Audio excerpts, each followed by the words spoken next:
Noticias Inútil.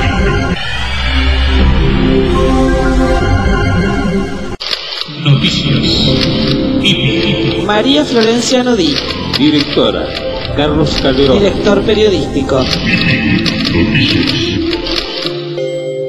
En el Salón Auditorio de la Honorable Cámara de Diputados de la Nación, en el marco del debate y una exposición acerca de defensa nacional, el futuro en la Argentina, el doctor ha hecho su exposición y nos vamos a referir a este punto. Él mismo se va a presentar y nos vamos a interiorizar de su exposición, doctor.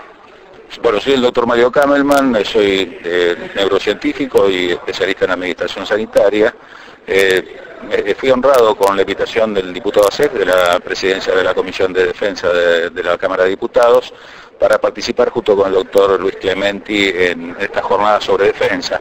En este caso hemos hablado de un tema que es neurociencias y guerra simétrica. Hemos compartido así con el auditorio cuáles son los conceptos sobre guerra simétrica y también cuál es la importancia que tienen las neurociencias hoy en día en el conocimiento del cerebro y cómo impacta esto en la guerra moderna. Efectivamente, en este punto usted ha asentado en una de sus mayores preocupaciones que hay con relación a defensa y la ubicación del cerebro, y ha hecho referencia a que en Estados Unidos la preparación del cerebro con relación al futuro de la defensa está bastante avanzado, y usted ha hecho un detalle de cómo es el funcionamiento y los procesos del cerebro en este aspecto.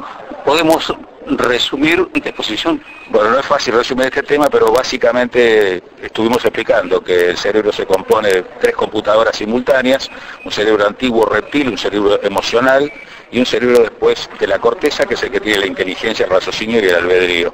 Pero, digamos, a pesar de que está organizado en aparentes jerarquías anatómicas, hay una interacción continua, modular del cerebro, y esto es lo que hace que nos hace humanos.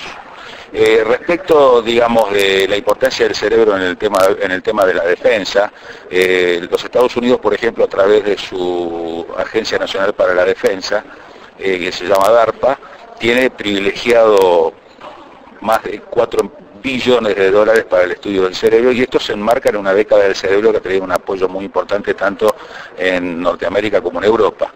O sea, se está dando una gran importancia al estudio del cerebro para comprender no solamente, digamos, enfermedades como el Alzheimer y enfermedades degenerativas, sino por el uso que tiene esto en el marketing y también en el arte de la guerra.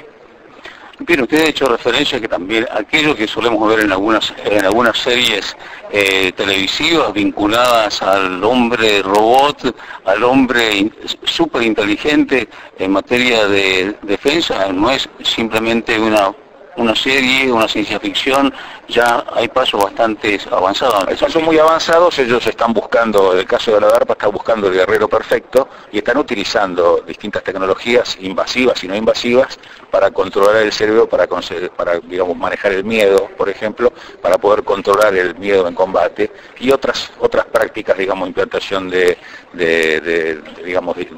aparatos en el cerebro, transcraneales, y también controles a distancia a través de cascos. Pero, digamos, la buena noticia es que no solamente esto tiene aplicación en la defensa, sino que todos estos descubrimientos van a ser muy importantes para mejorar la educación y para mejorar las condiciones de calidad de vida del ser humano, y en eso estamos embarcados nosotros. El aspecto de educación, ¿qué incidencia tiene en la población? Por ejemplo, la Argentina con relación a las futuras enseñanzas en los jóvenes y en ese trabajo de que su cerebro pueda funcionar de otra forma. Bueno, usted está metiendo justo el dedo en la llaga. Creo que el gran desafío es utilizar, poder aprovechar bien este conocimiento y este interés por el conocimiento del cerebro para mejorar fundamentalmente nuestro aparato educativo, ¿no es cierto? Y adaptarlo y aprovecharlo de una mejor manera. O sea, las neurociencias permiten, a través de sus distintas disciplinas, un mejor planeamiento, un mejor aprovechamiento del cerebro. 2 últimas preguntas, doctor.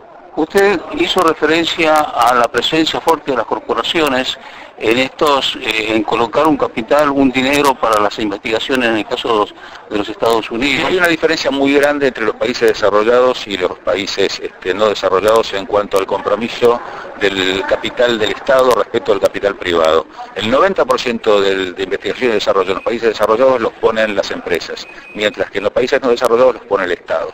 Esto hay una gran diferencia, ¿no es cierto? Porque una cosa es depender de un presupuesto asignado con una política mayor o menor destinada al tema de defensa o al tema de educación o al tema del desarrollo de nuevos productos o de investigación de nuevos productos, y otra cosa es cuando la misma industria está interesada en apoyar a los investigadores y a los científicos para poder mejorar la performance humana en distintas áreas.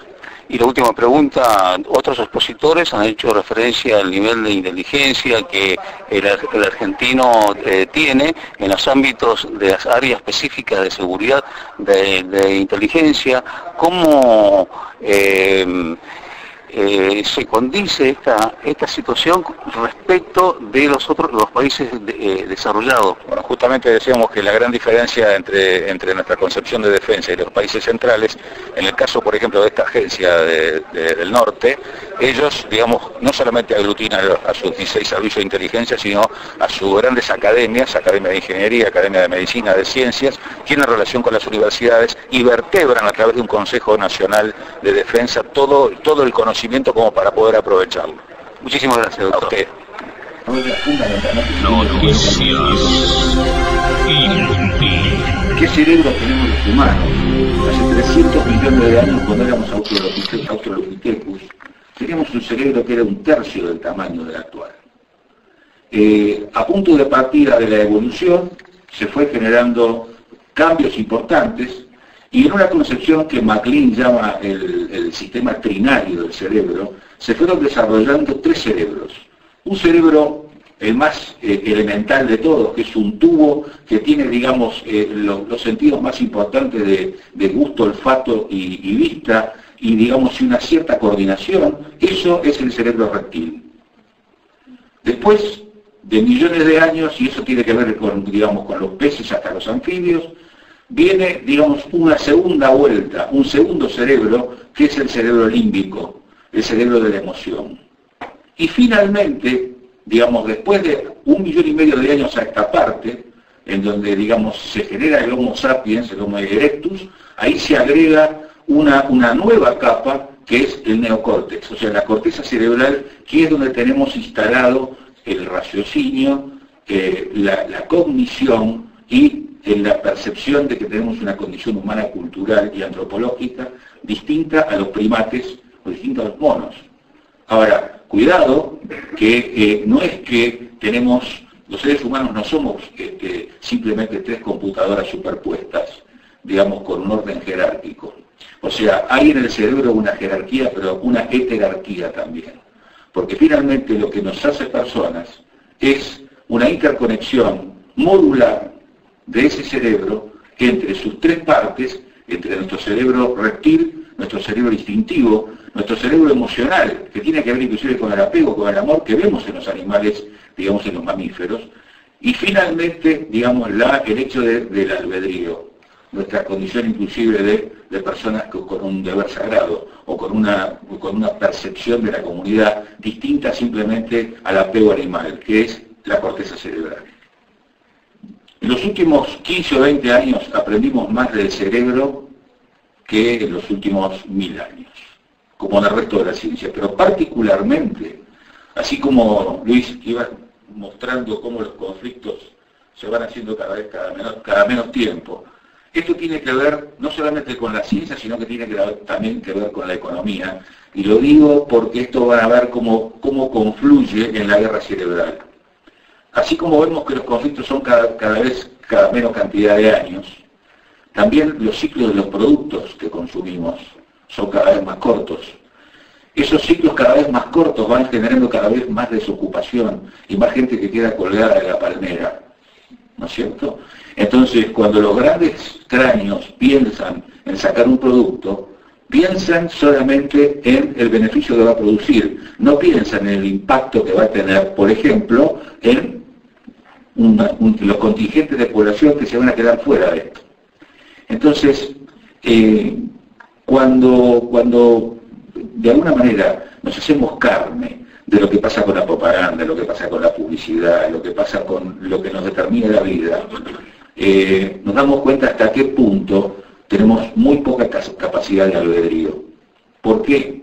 Porque justamente vivimos en el marco de esa guerra asimétrica, no solamente una lucha contra el terrorismo, que sería el enemigo afuera, o la lucha contra el narcotráfico, que sería el enemigo afuera, o la lucha contra la trata, que sería el enemigo afuera, sino que, como bien decías tú en algún momento, o sea, la pelea no la podemos discriminar mucho, la pelea la tenemos adentro inclusive de casa, cuando no podemos controlar exactamente qué hacen nuestros hijos en Internet, qué es lo que están haciendo, qué es lo que están mirando. Y resulta que mirar el Facebook y estar prendido de una red captura el llamado cerebro de sexo, drogas y rock and roll, que es justamente en el cerebro límbico, y produce un placer y una gratificación por el hecho de sentirse percibido, identificado, equivalente al sexo, equivalente a una muy buena comida.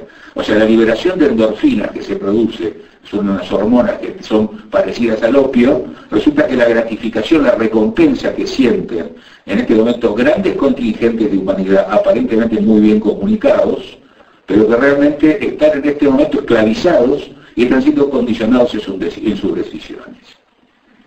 Imagínense cuando a toda esta ensalada se agregan en el marco de esta guerra asimétrica tanto el marketing para vender los productos como la de ejércitos que atacan rápido, atacan súbitamente, pegan, no tienen interés en una victoria inmediata, o sea, pueden esperar, no tienen que responderle a ningún congreso por el uso del presupuesto de defensa, sino que tienen justamente grandes recursos hipócritas de muchos países u organizaciones que tienen mucho dinero para bancarlas porque el lío es conveniente a un montón de negocios. Entonces,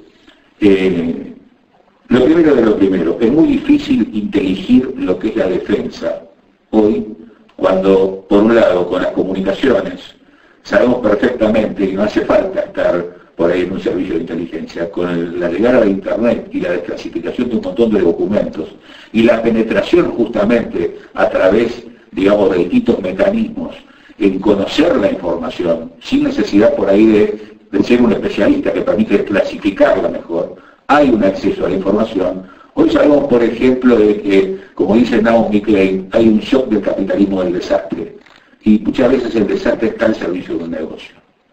Y digamos, cuando los elefantes chocan, el pasto sufre. ¿Esto qué quiere decir? Que en el marco de esta guerra asimétrica, también, digamos, no es que hay solamente un enfrentamiento económico por diferencias terribles en el poder económico, estratégico, militar entre las naciones centrales y los países subdesarrollados, sino que este conflicto es un poco más complejo, porque tiene que ver inclusive con el choque de distintas culturas. El consuelo de tontos es de que la guerra asimétrica se produce adentro de los mismos países centrales. Ellos no pueden evitar tener cinturones pobres cada vez más grandes, cada vez tener conflictos más grandes internos, estar cada vez más hackeados por su mecanismo de financiación de la política y de la financiación de los negocios. Y se termina sucediendo en la sociedad algo parecido a los agujeros negros del espacio o al cáncer. O sea, hay un punto en el cual aparentemente se piensa que se controlan las situaciones, pero realmente se pierde el control de las situaciones. Cuando, digamos, pensamos desde una agencia de inteligencia, digamos, en un país central, por apoyar a los contras en un determinado momento, por apoyar al ejército sirio, o por apoyar al ISIS, que dicen las malas lenguas que no nació de un repollo, nació probablemente de la acción mancomunada de poderes centrales y que, como en otros momentos ha pasado, se pierde el control remoto de Frankenstein. Y entonces, digamos, ¿con qué nos encontramos? Nos encontramos después como después de la borrachera. El tema es que esto siempre se transforma en un nuevo negocio y esto se va reciclando. ¿Por qué hablamos de una guerra cerebral y hablamos de una guerra cultural? Es muy difícil hablar realmente de terrorismo desde el punto de vista peyorativo, por todo lo que acabo de decir. Porque terrorismo es todo. Terrorismo es cuando un un guerrero de la libertad musulmán pone una bomba, y terrorismo es también cuando nuestros hijos caen en la droga por un vacío, digamos, en la esencia de nuestras sociedades. Así que, en realidad, por eso decimos que el teatro de operaciones es en el cerebro, y es en el cerebro donde realmente asimilamos el impacto, por ejemplo, del neuromarketing y de la propaganda psicológica, que va condicionando los gustos, va condicionando lo que comemos, lo que vestimos, lo que hacemos y los valores que sustentamos. Imagínense cuando a todo esto se agregan los componentes culturales diferentes. En el Medio Oriente hay un predominio de la religión musulmana, por ejemplo. La religión musulmana tiene, digamos, 5 grandes pilares que tienen que ver con el ayuno, que tienen que ver con la oración, que tienen que ver con la misericordia, pero tiene un componente, digamos, que es el 6º componente, que es la yihad, por ejemplo. La yihad, para la religión musulmana, que musulmán quiere decir someterse, quiere decir entregarse. O sea que ya hay como un condicionamiento hasta neurolingüístico en el concepto mismo de la práctica musulmana. Tiene un 6º principio que es el de la yihad. Y ellos distinguen una yihad mayor y una yihad menor. La yihad mayor es la guerra santa que, digamos, la religión musulmana plantea contra uno mismo. Es decir, no contra uno mismo, sino tratando de combatir para ser mejor. Y le llaman una yihad menor a un concepto religioso volcado a la geopolítica, que tiene que ver con la distinción que hay entre vivir en un país musulmán, gobernado por musulmanes, a vivir en un país no musulmán o no gobernado por musulmanes, o sino las distinciones intermedias. Un país musulmán gobernado por no musulmanes o al revés. La yihad menor autoriza a matar y a exterminar a aquel infiel que, digamos, invada o ponga en peligro lo que la religión y lo que la Sharia, que es la ley, establece como principios básicos de la conservación de esa cultura musulmana. Entonces, es muy difícil por momentos decir de que alguien que está llevando adelante un principio de su religión es realmente un terrorista por razones psiquiátricas. Porque, por supuesto, quienes estamos dentro de las neurociencias, sabemos también que hay distintas escuelas que tratan de dar una explicación al terrorismo desde el punto de vista psicológico, porque dentro de ese cerebro nuevo del neocórtex y esa interacción entre el neocórtex y el cerebro reptil y el cerebro emocional, se instalan lo que se llaman las personalidades. Y por supuesto que dentro del terrorismo, digamos, por supuesto, los actos más violentos o más aberrantes probablemente tengan que ver con personalidades psicopáticas o con personalidades llamadas borderline, que son los que probablemente terminan haciendo el trabajo sucio. Pero, digamos, estas categorías de personalidad también las tenemos en los ejércitos regulares. La diferencia, o sea, ¿qué es ability for killing? O sea, la habilidad para matar. O sea, no es lo mismo, digamos, que la selección para ser Navy SEAL o para ser un infante de marina o ser un paracaidista o un comando que para estar en una tropa común. Entonces, evidentemente, el conocimiento que se tiene dentro del área neurocientífica o del área psiquiátrica para la selección de un personal determinado corre para los dos lados. Para los que estamos dentro de, digamos, de un Estado Mayor del Pentágono o del Ejército Libertador, pensando en una guerra simétrica entre contendientes que tienen lo mismo que perder o que plantean las cosas dentro del mismo ámbito, a cuando lo tenemos del otro lado, o sea, del lado asimétrico, del lado terrorista. Hay una cosa que me preocupa como argentino, y tiene que ver con todo lo que se habló en esta mesa, y de alguna manera lo quiero vincular al terreno de las neurociencias. La Agencia de Defensa de Estados Unidos, que se llama DARPA, tiene en este momento un programa de 4.500 millones de dólares destinado exclusivamente a la investigación cerebral, en donde están buscando lo que se llama el guerrero perfecto. Entonces, hay ensayos con implantes cerebrales, hay ejercicios para manejar la amígdala, que es la zona justamente del sistema límbico que tiene que ver con el miedo. De paso les digo, los psicópatas tienen un 18% de menor volumen, la amígdala del psicópata, respecto de la persona normal. Con lo cual, esto ya nos va explicando qué pasa con el frío del corazón. o con el que tiene, digamos, aparentemente mayor habilidad. Tiene una mayor habilidad por una discapacidad de un neurotransmisor que se llama monoaminoxidasa, que se encuentra en las plaquetas, y de la dopamina hidrogenasa. Entonces, un montón de elementos o de diagnósticos que antes los asimilábamos con conceptos filosóficos o literarios y que han dado lugar a distintas obras de arte, hoy podemos en el laboratorio no solamente determinarlas bioquímicamente, sino sacarles una foto con la resonancia magnética nuclear funcional. La resonancia magnética nuclear funcional es una forma avanzada de estudiar el cerebro, viendo qué pasa por ejemplo, con la hemoglobina y el oxígeno, y esto dibuja distintos colores cuando tenemos celos, cuando tenemos envidia, cuando odiamos. O sea, le podemos sacar una foto a todo esto, y esto se está convirtiendo en una herramienta, por ejemplo, para el terrorismo en los aeropuertos. Ahora, les estaba hablando de la DARPA con este programa infernal, con un gran apoyo, digamos, del gobierno norteamericano al estudio del cerebro por su importancia estratégica y que de alguna manera avala la necesidad de haber intervenido hoy en un tema de defensa para darle una jerarquía a la guerra cerebral. Lo que es interesante es cómo está organizada la DARPA. La DARPA le junta la cabeza a los 16 servicios de inteligencia norteamericanos y le junta la cabeza a las 6 o 7 academias número 1 del país. Y eso implica la Academia Nacional de Ciencias, la Academia de Ingeniería, la Academia de Medicina, las agencias de investigación más importantes. Las universidades más importantes están coordinadas por un Consejo Nacional integrado. O sea, es al revés. No es que todo el mundo, hace algo dentro de las ciencias y si tiene algo que ver con la defensa le hace un aporte. La defensa es el eje central en los países centrales. Y este es el desafío grande, de que podamos entender la importancia que tiene la defensa, como la tiene el aparato psicoinmunoneuroendocrino. Es decir, nosotros justamente en esa encrucijada del cerebro interno, que es el sistema límbico del cerebro emocional, tenemos todo el aparato de defensa del organismo. El sistema inmunológico funciona ahí, el sistema de las emociones funciona ahí, el control de las hormonas más importantes funciona ahí, y todos los sistemas de detección y de respuesta frente al estrés funcionan ahí. Es decir, el equivalente del sistema psicoinmunoneuroendocrino es el aparato de defensa en una sociedad.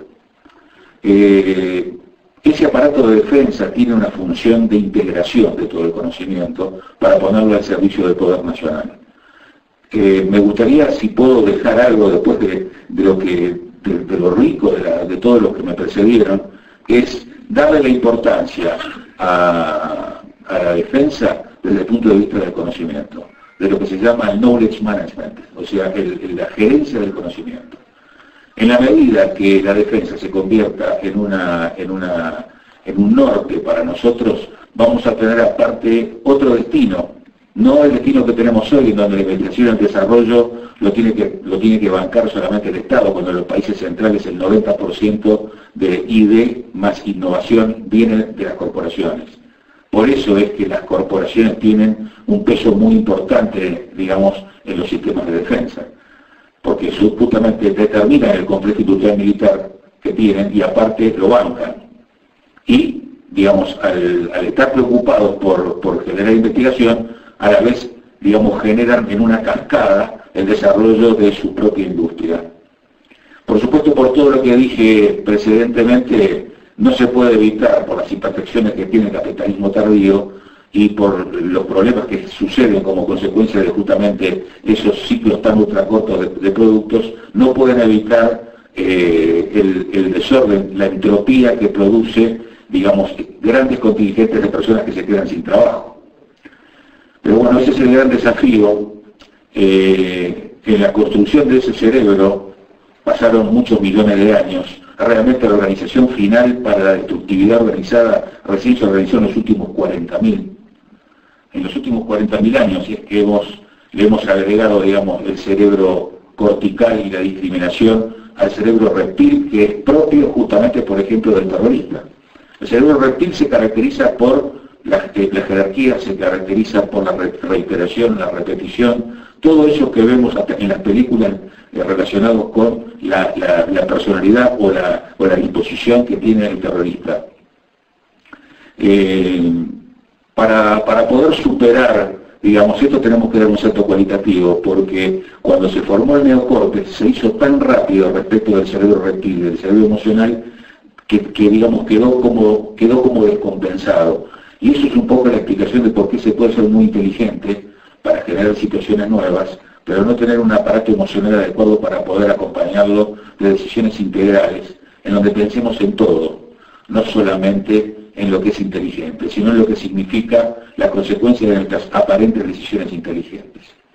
Si no tenemos un pensamiento holístico y no podemos integrar adecuadamente la emoción con la cognición, corremos el peligro de seguir obteniendo, como decía Einstein, los mismos resultados. Si hacemos las mismas cosas y de la misma manera, vamos a obtener los mismos resultados.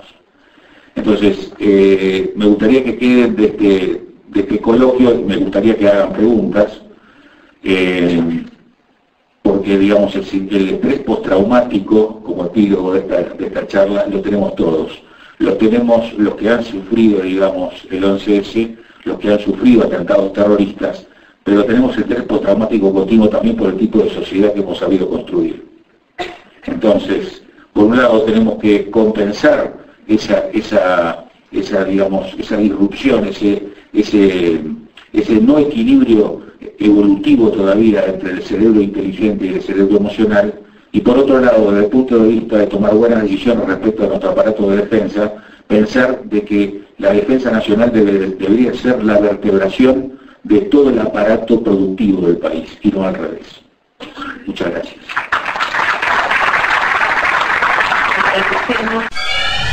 Noticias Inútiles.